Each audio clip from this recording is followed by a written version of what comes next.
សួស្តីបងប្អូនទាំងអស់គ្នានេះខ្ញុំមកបរៀនបងប្អូនទាំងអស់គ្នាពីការប្រើប្រាស់ Amplify ឬក៏ Meta Trading File របស់យើងហ្នឹងអញ្ចឹងនៅក្នុងការប្រើប្រាស់ Amplify ជាទូទៅអ្នកទាំងអស់គ្នាគ្រាន់តែចេះចុច buy sell ឬក៏មើលទៅលើការខាតចំណេញឬក៏កាត់ portion ចំណេញខាតប៉ុណ្ណឹងទេអញ្ចឹងថ្ងៃនេះខ្ញុំមកលម្អិតពីការប្រើប្រាស់ Amplify បន្តិចជូនបងប្អូនអ្នកទាំងអស់គ្នាអញ្ចឹងខ្ញុំនឹងនិយាយសឹងតែគ្រប់ function ទាំងអស់ដែលមាននៅក្នុង Amplify ណាអញ្ចឹងជាដំបូងគឺយើងមើលទៅលើការ buy និង sell ណាអញ្ចឹងសម្រាប់តែបងប្អូនអត់ទាន់ចេះ buy sell តែគឺនេះគឺមានរូបពីរខាងលើខាងស្ដាំដៃនេះគឺក្រហមមួយខៀវមួយហ្នឹងយើងចុចមកលើហ្នឹងមកណាអញ្ចឹងវានឹង load មកពាក្យ sell និងពាក្យ buy ឲ្យយើងណាអញ្ចឹងក្នុងករណីដែល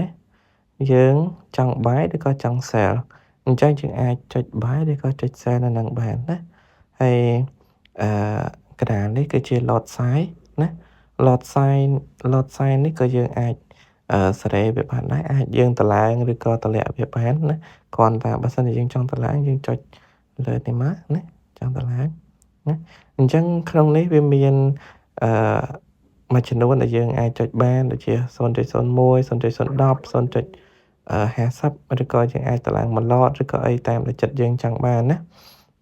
អញ្ចឹងយើងចុចតម្លើងឧទាហរណ៍ថាខ្ញុំចុចតម្លើងទៅ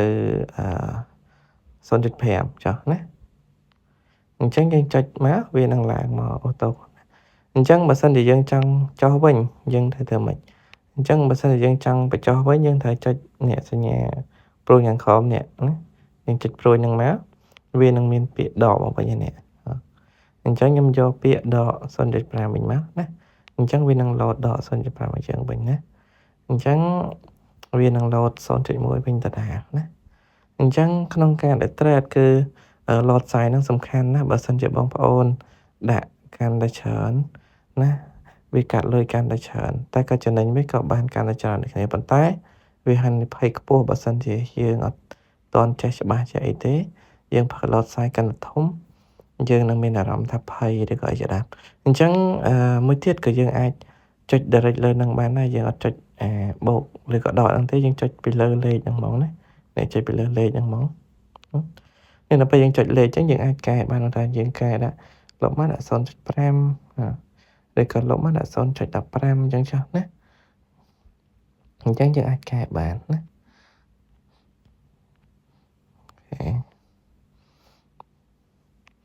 បន្ទាប់ពីកែហើយយើងចុចចេញមកគឺវាចេញមកវិញតែដាច់ចេញអញ្ចឹងបន្ទាប់ពីការ load size ហើយឥឡូវខ្ញុំនឹងសាកចុច buy ឬក៏ sell ឲ្យអ្នកនរគ្នាមើលជាក់ស្ដែងណាថាវាដំណើរការម៉េចណាអញ្ចឹងនៅពេលដែលខ្ញុំចុច buy ណាខ្ញុំចុច buy នៅខាងនេះណាអញ្ចឹងយើងគិតថានៅពេលដែលផ្សារឡើងយើងចុច buy ចុះអញ្ចឹងវានឹងឲ្យយើងនេះ accept transfer time នៅពេលដែលយើងគ្រីសអាហ្នឹងហើយយើង accept ហើយបានវាឲ្យយើងចូលទៅក្នុងការ trade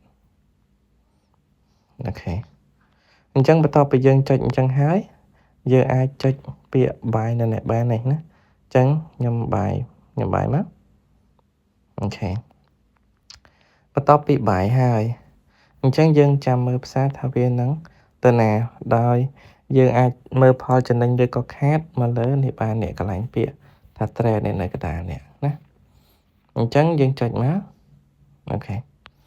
អញ្ចឹងនៅពេលដែលយើងចុច trade ចឹងហើយគឺយើងឃើញការខាតការចំណេញនៅលើនេះនៅពេលដែលខាតគឺវា load បតុងពណ៌ក្រហមដកប្រមាណឲ្យយើងចឹងមកតែបើសិនជាចំណេញវានឹង load ពណ៌ខៀវឲ្យយើងវិញណាហើយខាងលើនេះគឺជា balance របស់យើងណា200កែនេះអានេះ liquidity margin នេះខ្ញុំនឹងបញ្យល់ក្រោយប៉ុន្តែអានេះខ្ញុំសូមបញ្យល់តែរឿងការខាតការចំណេញទេណាអញ្ចឹងក្នុងការដែលបិទ portion អ្នកទាំងអស់គ្នាអាចបិទ portion បាន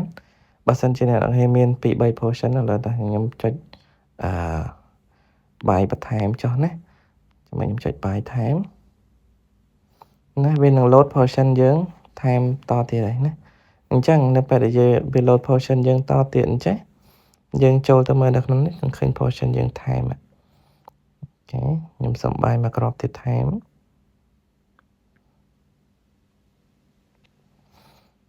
អូខេអញ្ចឹងទាំងអស់យើងផ្នែកទាំងអស់3ក្របហ្នឹងណា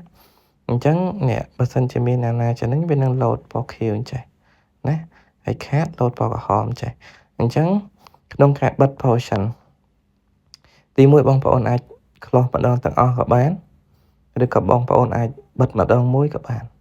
អញ្ចឹងខ្ញុំឧទាហរណ៍ថាខ្ញុំបិទម្ដងមួយអញ្ចឹងយើងត្រូវធ្វើម៉េចបិទម្ដងមួយគឺយើងនេះឧទាហរណ៍យើងចង់បិទ portion ហ្នឹងខ្ញុំចំណេញ 0.15 នេះចុះអញ្ចឹងខ្ញុំអស់អា portion ហ្នឹងមកខាងពីឆ្វេងមកស្ដាំមកណាវានឹងពាក្យឃើញសញ្ញា tick នេះឬក៏សញ្ញាកែនេះអញ្ចឹងបើសិនចង់បិទហ្មងយើងចុច tick នេះមក tick នេះមកហើយយើងយកពាក្យ close អ្នក close portion អ្នក buy limit sell limit ហើយអានេះខាងក្រោយនេះវា load ផលចំណេញឲ្យយើងប្រមាណអញ្ចឹងតែអញ្ចឹងបើសិនយើងចង់បិទយើងចុចបិទហ្នឹងទៅយើងនឹងបានចំណេញនេះណាតែដោយសារតែវាខាតខ្ញុំមិនទាន់បិទទេណាអញ្ចឹង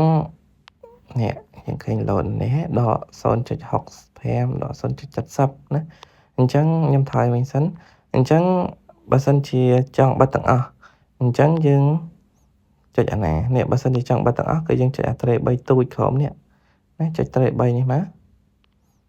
ចុចអាហ្នឹងវានឹងមានពាក្យថា close all portion close all portion ខាងលើនេះមានន័យថាយើងបិទ portion ទាំងអស់ទាំងចំណេញទាំងខាតហើយបើសិនជាclose losing portion នេះខាងក្រោមនេះអញ្ចឹងមានថាយើងបិទតែ portion ណាដែលវាខាតទេអញ្ចឹង portion ដែលចំណេញគឺវាអត់បិទទេហើយបើសិនជាមាន portion ណាមានចំណេញផងមានខាតផងអញ្ចឹងនឹងវា load មួយទៀត close profit portion អញ្ចឹងយើងចុច close profit portion វានឹងចេញបិទតាចំណេញឲ្យយើងទេអាខាតវាអត់បិទទេអញ្ចឹងខ្ញុំមិនតាន់បិទទេឥឡូវខ្ញុំមកបរៀនបងប្អូនបន្ថែមណាអញ្ចឹងយើងចុចពាក្យមកលើឆាតនេះវិញមកអូខេអញ្ចឹងនៅពេលដែលយើងចុចមកលើឆាតនេះវិញណាអញ្ចឹងនៅពេលដែលផ្ទាំងខាងស្ដាំនេះគឺជាតម្លៃដែលយើងទិញឬក៏អីយើងអាចមើលតម្លៃនឹងបានហើយយើងក៏អាចអស់បរួមឬក៏បរិយទៅលើឆាតនឹងបានដោយយើងអស់នេះមកលើតម្លៃនេះយើងគ្រាន់តែចុចនៅលើតម្លៃហ្នឹងមកហើយយើងនេះចុចលើហើយយើងអស់ទៅលើទៅក្រោមមកវានឹងបរិយព្រមឆាតឲ្យយើងមើលដល់ខ្លួនឯងណាអញ្ចឹងអាហ្នឹងយើងអាចបរិយព្រមបានហើយបន្តមកទៀតយើងមើលមកលើខាងឆ្វេងខាងលើនេះ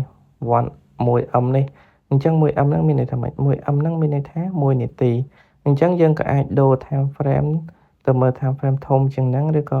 យើងអាចដូរថាមាន5នាទី15នាទី30 1ម៉ោង4ម៉ោងជាដើមអញ្ចឹងខ្ញុំសុំដូរទៅ15នាទីយើងចង់មើល5 10នាទីយើងចុច5 10នាទីមកណាអញ្ចឹងវានឹង load ឆាត5 10នាទីឲ្យណាអញ្ចឹងបើសិនវាធំពេកឬវាតូចពេកយើងអាចអស់បរិយព្រមបានអញ្ចឹង portion នេះQQ នេះជា portion យើងចូលណាអញ្ចឹងមកដល់ខាងលើនេះសញ្ញាព្រួយនេះគឺយើងចុចមកដើម្បីយើងវាស់ឬក៏យើងមើលតម្លៃដែលវាដល់ហ្នឹងតម្លៃម៉ានអីម៉ានអញ្ចឹងទៅណាអញ្ចឹងនៅពេលដែលយើងអស់អញ្ចឹងទៅយើងអាចអស់សេរីបាននៅពេលដែលយើងអស់ទៅវានឹងឃើញតម្លៃវា load វារត់ណាអញ្ចឹងបើសិនយើងចង់បិទវាវិញយើងគ្រាន់ចុចនេះសញ្ញាព្រួយនៅលើហ្នឹងដដែលណាហើយមួយទៀតអក្សរ F នេះដូចអក្សរ F នេះអក្សរ F នេះគឺជា indicator អញ្ចឹងបើសិនជាបងប្អូនអ្នកដែលប្រើ indicator ឬក៏អីយើងបងប្អូនអាចចូលកន្លែងហ្នឹងបានណា indicator ហ្នឹងអញ្ចឹងខ្ញុំសុំចុចទៅលើហ្នឹងអូខេអញ្ចឹងនៅពេលដែល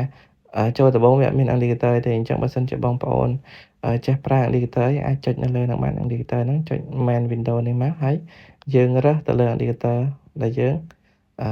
ចេះប្រើឬក៏យើងចង់ប្រើអញ្ចឹងទៅណាអញ្ចឹងខ្ញុំអត់យកទេដោយសារតែខ្ញុំអត់ប្រើទេ indicator ណាអញ្ចឹងខ្ញុំចុចថយមកវិញអូខេអញ្ចឹងមកដល់ចំណុចនេះគឺយើងមើលទៅលើនេះរូប4 5ជ្រុងនេះអញ្ចឹងយើង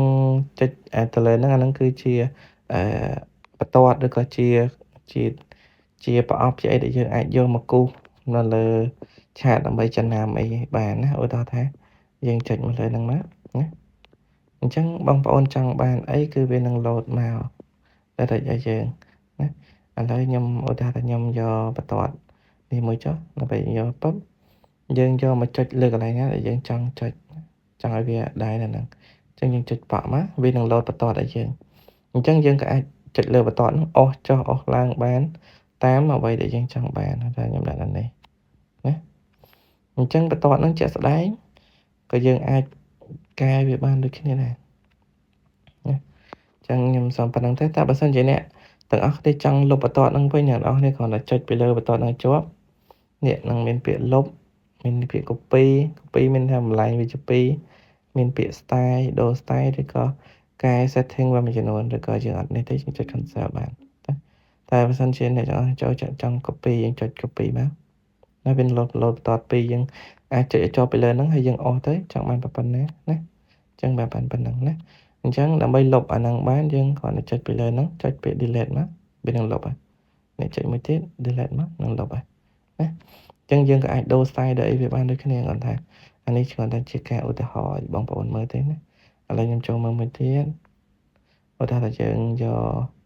អានេះចាស់ trend line នេះចាស់ណាអញ្ចឹងយើងអាចចុចមកហើយយើងអស់ពីលើមកខមឲ្យបានដូចគ្នាណាអញ្ចឹងបន្តមកទៀតគឺពាក្យអំវងនេះគឺ buy limit sell limit អញ្ចឹង buy limit sell limit ប្រហែលជាខ្ញុំនិយាយនៅក្នុងវីដេអូក្រោយណាព្រោះនេះវារៀងច្រើនដែរអញ្ចឹងយើងមកមើលក្រោមតិចទៅណាអញ្ចឹងក្រោមនេះគឺយើងមើលទៅលើ quote នេះខ្ញុំបានបរៀនបងប្អូនពីវីដេអូមុនហើយថា quote នេះជាអ្វី quote នេះគឺជាការរៀបចំ pair ទៅលើការ trade បើសិនយើងចង់រៀបចំ pair ឬក៏ចង់ trade អីយើងអាចចូលទៅលើនឹងបានណាចុះថាខ្ញុំចូលមកអញ្ចឹងដោយសារតែថ្ងៃនេះថ្ងៃអាទិត្យអញ្ចឹង pair មានតែ BTC ទេឬក៏ Bitcoin ទេដដែល pair ដែលខ្ញុំរៀបចំមុនហ្នឹងគឺអត់ដែរទេព្រោះតែខ្ញុំចាំដល់ថ្ងៃច័ន្ទណាអញ្ចឹងបន្ទាប់មកទៀតយើងមើលទៅលើនេះពាក្យ chat នេះគឺជា chat ជាក់ស្ដែងដែលយើងចូល trade អញ្ចឹងបើសិនជា chat ជាក់ស្ដែងចូល trade អញ្ចឹងយើងអាចកែម៉ោងយើងអាចមាន indicator មួយចំនួនផ្សេងទៀតហើយកណ្ដាលនេះគឺពាក្យ trade ហ្នឹងយើងអាចចូលមើលផលចំណេញឬក៏ខាតឬក៏ portion យើងចូលប្រមាណអីអញ្ចឹងទៅបានណាហើយខាងនេះគឺ history យើងអាចចុច history មកគឺឃើញប្រវត្តិដែលយើងធ្លាប់ trade ពីមុនហើយណាចឹងចុចមកចានេះជាប្រវត្តិដែលខ្ញុំធ្លាប់ trade ពីមុនណាហើយយើងចុចខាងលើនេះយើងអាចកែថ្ងៃយើងអាចកែ week កែបានដូចគ្នាណាអញ្ចឹងហើយខាងក្រោមនេះគឺ setting ណាហើយ setting នេះក៏ខ្ញុំនឹងបរៀនបងប្អូនពីsetting ហ្នឹងនៅវីដេអូក្រោយដូចគ្នាអញ្ចឹងវីដេអូហ្នឹងមានតែប៉ុណ្្នឹងទេក្នុងការប្រើប្រាស់ Amplify ណាអញ្ចឹងវីដេអូក្រោយខ្ញុំនឹងបរៀនបងប្អូនពីការbuy limit sell limit ណាហើយ sell stop buy stop ដើម្បីកំណត់ការទិញឬក៏ការលក់នៅតំបន់ដែលយើងចង់បានណាយើងបើថាយើងមកយើងអត់ចង់បានbuy ឬក៏ sell ហ្នឹងឯងយើងចាំតម្លៃណាមួយដែលយើងចង់ទិញចង់អីបានយើង